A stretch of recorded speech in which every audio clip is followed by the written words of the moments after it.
Bismillahirrahmanirrahim. Minash shaitanir rajim.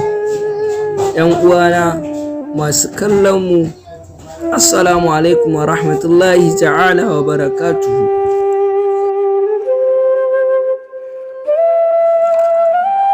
Barkanmu da sake kasancewa a cikin wannan tasha mai suna Darul Ilm TV. Haƙiƙa ‘yan uwana, saɓon Allah subhanahu wa ta'ala matsala ce babba ta duniya da kuma lahira baki ɗaya.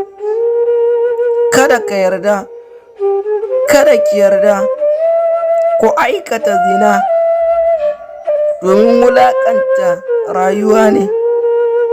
Shin wai ‘yan uwa, ba ka duba zuri'arku ne ko kuma ‘ya'yanku?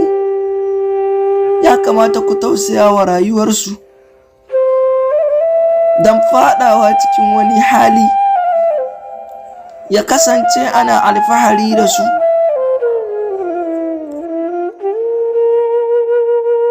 Sabida yin zina babban illa ce.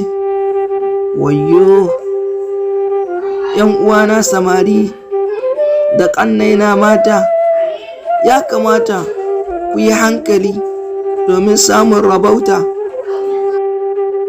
Ku ci gaba da kasancewa da wannan TV mai suna Darul Ilm TV domin samun faɗakarwa tare da tunatarwa. Mun gode. Kada ku manta ku danna mana alamar subscribing, sannan ku danna alamar ƙararrawar sanarwa.